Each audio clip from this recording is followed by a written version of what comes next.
Dramatic. I'm here for the drama of that intro. I have always strived to be a productive person. And do you know what? I'm proud to say that I've reached a point where I've actually achieved productive status. Like, I am a productive person now, but I was not always that way. And I feel like there is this common misconception that in life, there are two types of people. There are the people who are naturally productive and the people who aren't. And that people who aren't naturally productive can't go to this other side of the world to experience productivity. And that's actually a load of crap, because I wasn't naturally productive. I trained myself to the point where I was able to go and join these productive people over on the left-hand side. In today's video, I'm going to teach with you my ultimate productivity hack that massively changed my life and allowed me to start achieving so much more in short spaces of time. So if that sounds of interest, which I know it does because you clicked on the video, stick with me because it's going to be a good one. By the way, I'm Jade, so lovely to meet you. I upload content just like this every single week. So if you enjoyed this video, don't forget to hit like and maybe even subscribe to my channel. So I'm going to break down this hack in steps so it's really easy for you to follow. Sorry, did you guys just hear that? I've got like makeshift blackout curtains up and I'm pretty sure one is about to fall down. Anyway, before we jump into the steps, it is worth just quickly defining what productivity actually is. And usually I like to insert like a really fancy, polished like definition on the screen. But oh my gosh, Googling the definition of productivity does not give you good responses. It's all very technical. In layman's terms, when we're talking about becoming more productive, we're essentially saying that we're going to become more efficient. We're going to use our time better to actually get the important tasks done. So with that in mind, let's jump to step one. We're going to call step one the big goal. For us to do this properly and truly become more productive, we need to clarify one misconception. Productivity, at least my version of productivity, isn't just about getting stuff done. It's about getting the important stuff done. So you know the stuff that moves the needle, like the stuff what actually helps you reach your big goal, that is the stuff we need to get done efficiently in order for us to be truly productive. A lot of us waste a lot of time doing busy work and a lot of us procrastinate work. Is that a thing? Did I just make that up? No, I'm pretty sure that's a thing. Where you basically procrastinate the important tasks by doing the small tasks that you don't really need to do, but they just feel a lot more comfortable. I am a retired procrastinator. Like, I was very good at that for a while. So in order for us to make sure we're getting the right tasks done, we need to understand where we're headed. This is where the big goal comes in. What are we trying to achieve? And this could be as big or as granular as you like. Maybe there's a big project coming up at work that you are leading and you want to make sure that you complete that project in the most productive way possible. Maybe you are launching a business. Maybe you're a content creator and you want to create consistent content in a way that feels productive. Maybe there's a fitness goal that you're trying to get to. It really doesn't matter. What's important is that you identify what the goal is and you've written down what it is and why you're trying to achieve it. This is going to act as like our North Star, right? This is the thing that we're going to refer back to every time we look at all the tasks that we've got to do on a daily basis. We're going to refer back to that goal to make sure that the tasks that we're doing will actually help us reach that goal. For example, if your goal is all about a new project at work, but you're filling your daily to-do list up with goals that have nothing to do with that project, obviously that is going to lead to you not being productive, but just being busy. All right, so now that we've got our big goal, let's move on to step number 2, which is called big steps.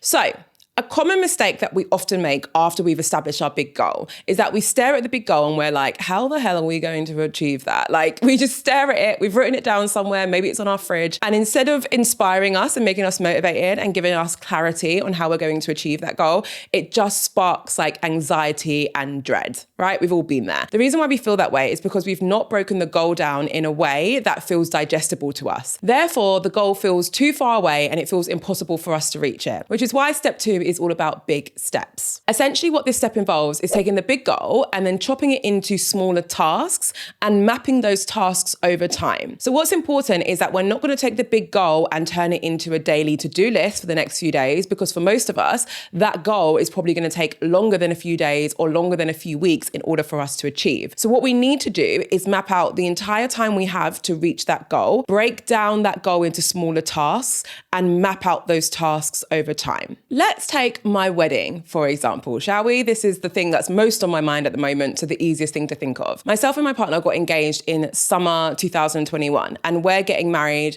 October 2023. So it's been over 2 years of us being engaged, right? We started planning around 6 months after we got engaged, which meant we had between a year and a half and 2 years to plan this entire wedding. Now, that is the big goal. The big goal is like, we're going to get married. We're getting married in Italy. We've got to plan like this 3-day wedding. Now, there's two things we could have done. We could have looked at that big goal and thought, how on earth are we going to get there? This seems too stressful. Or we could have looked at that big goal and then wrote down things that we could do on a daily basis without sight of what needs to be done over the next year and a half to 2 years. What we did instead is we used my Asana. Yes, I used my project management tool for my business to plan my wedding. I used Asana to map out all of the big steps that we needed to do in order to get to the wedding. I was mapping out things like save the dates, RSVP deadline, find caterer. Obviously, there are smaller things you've got to do surrounding that task. But what we're doing right now is establishing the big steps, right? So I mapped all of those out over the period of up to 2 years.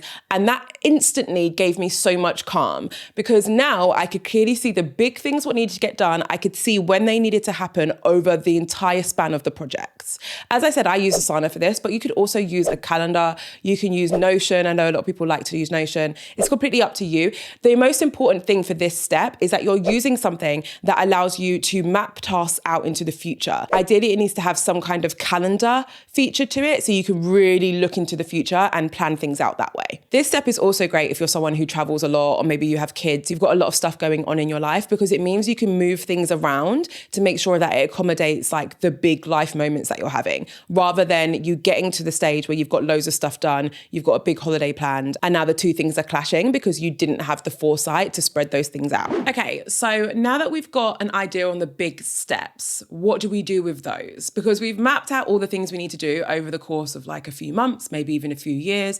Great. But what's next? How do we turn those things into reality? Well, we now need to break those steps down to weekly tasks, okay? We now need to start getting those to-do lists on the go, but not just any to-do list, specifically to-do lists that break down your tasks by week and that only include tasks that are going to help you reach your big goal, right? Now, my best tip I can give you for doing this is to go through your calendar or your Asana, whatever project management tool you use to complete the previous step. Go through it and find all of those key tasks that you wrote down that you need to complete in order to reach your goal. For each of those tasks, I want you to sit down and write down all of the smaller things that need to be done in order for you to complete that one task. If we go back to my good old trusty example of my wedding, one of the big tasks that I wrote down was that I needed to hire a caterer, right? Now, we all know that completing that task isn't just a one job thing. It's not like I wake up one day, I call someone and then the caterer's booked. I mean, maybe that is the case for some people, but it wasn't for us. There's actually loads of micro tasks that I need to get done in order to achieve that bigger one. So this includes things like desktop research to look at the different caterers available. It includes setting up tastings.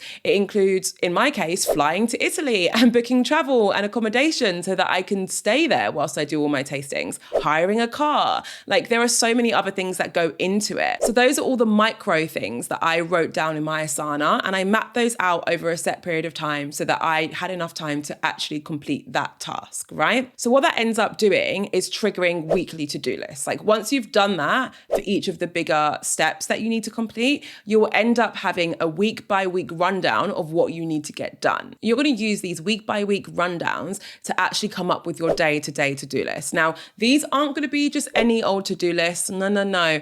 We're not going to be doing your traditional to-do list. Instead, we're going to be using a method that is far more effective. All right, so we're on to the very final part, right? This part is all about baby steps. So I know we've established the big goal, the big steps, the smaller steps. Now we've got the baby steps. And let me tell you, this part is not for the weak. If you are really, really serious about becoming productive and really reaching your goals in a way that feels truly efficient, then you will not want to sleep on this step because this is an absolute game changer. So I've got 2 words that sum up this step: time block. If you've heard about me speak about this before, you're going to be like, there she goes again. Time blocking is the key to truly, truly unlocking your absolute most productive self. Because we've now got to the point where we are really clear on what tasks need to be done every single week in order for us to reach our big goal, our next step is truly to take hold of the day by day list. And instead of writing a daily to-do list, transform that into something that is far more useful, such as a time blocked calendar. Essentially, the principle of time blocking is that you're literally blocking out periods of time time to complete one task. So anything from responding to emails all the way through to filming content or to doing a workout, right? The point is that you block out parts of your day so that you are completely clear on what needs to be done when, but more importantly, you have complete sight on what can be done. So a lot of people don't realize this is one of the most useful elements of time blocking, is that it actually allows you to figure out what can be done on a day-by-day basis. When you write a to-do list and there's no time allocated to it, it's just a list of things you need to do, you are going to naturally write down the longest to-do list of your life. You're probably going to look at all the tasks that you need to get done for the entire week and try and get 90% of them done on a Monday, right? We've all been there. What then happens is that you get to the end of Monday, you've not done all of those tasks and you feel like you've had a failed day, when in reality, you were setting yourself up to fail. You were never going to complete all of those tasks. Instead, what we want to do is look at all of those tasks for the week, pick the ones that need to be done on that day and block out time for each task. Often when you get in the habit of doing this, you'll start to notice, actually, I have too many tasks on my to-do list today. I can't fit that all in, so I need to reschedule that for another day. Or if you're super lucky, you'll be like, wait a minute, I've got loads of time left. This has never happened to me before, by the way. But maybe you notice that you've got loads more time left and there's actually time for you to do some additional tasks that day too. Right? So how do I time block? Well, there's a few different ways that you can do it. Using a calendar is one of the best ways that you can do it. But there are also like notepads that you can use will actually include like time blocking sections. I'll try and find a few and link them in the description. But if you want to use a calendar, I do recommend using Google Calendar because it's the easiest one to like drag and drop tasks for. Okay, so I've just opened up my Google Maps and I've got up a standard day in my life so that you can have a look and see what I'm talking about in terms of my time blocking. So this is how I use my Google Calendar to time block, right? I open up the app and I either press the plus icon and then press event, or I just press and drag on the actual calendar itself to allocate a set period of time to a task. So once it opens up, I'll give that task a title. So as you remember, we already have a list of all the tasks we need to do for that week. We're picking out the tasks that we need to get done that day, and we're mapping out time for those tasks. So let's say, for example, I needed some time to research caterers. I would put that in there. Also, don't laugh at the fact that like, I don't even try to spell things correctly when I type anymore. I just know that if I do the rough letters, it will know what I'm saying, which is, there's probably a study going to be done on how that's making us all more lazy, but whatever. I'm then going to give it a color. Now, this is an extra tip. You don't have to do this, but I really like to color block because I really like to be able to visually see what I've got going on in a day. So I have colors allocated for all the different types of tasks that I'm doing, and I just know them off by heart. This one I'd probably put in graphite because it's like a non-work task. But again, it's completely up to you what colors you use for it.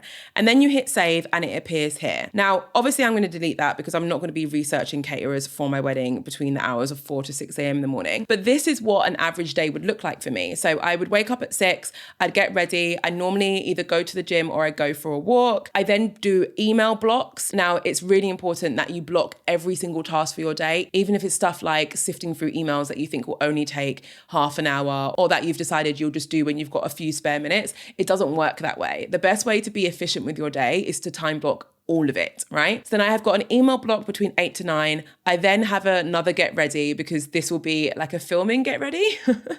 So like the first get ready is more like, you know, brush your teeth, put your hair up, put on a tracksuit. This get ready is like, you're going to be on camera. So like put some makeup on, you know, put some effort in. And then I will film for 2 hours. After that, I had a dentist appointment. Granted, that's not something that I have every single day. So maybe it's not the most average day in the life, but I had a dentist appointment. Then I have an hour out for lunch. CIA are basically a program that I run. So those are group coaching calls. So that's what those blocks are. I sometimes have like a generic work block, and this is usually for like tasks that I can do really quickly. So that's what that is. I then have a third get ready, which is making me sound so ridiculous, but you might have spotted at the top of this calendar entry, it says Ria and Sarah drinks. Those are my friends from my last job. So this final get ready isn't like a redo your makeup. It's more like a get dressed for the evening and pack your bag. Then I had another group coaching call, and then I had a call with YouTube. This is before I went to Cannes with them, which is in south of France, for an event that I was doing. So it was a briefing call. And then after that, there's no more tasks, but essentially I would have left immediately after that call to go and meet my friends for a drink. So that is how I plan out my entire day. Everything from my lunch to my walks, to my emails, to getting ready. Okay, guys, that's it. Those are the steps that I follow to become my most productive self. If you're in the mood to continue this self-development journey we appear to be on, I recommend watching this video. It's all about my top hacks for remaining consistent on social media. So I really think it would be of interest to you. Thank you so much for watching this video. As always, I can't wait to see you in the next one.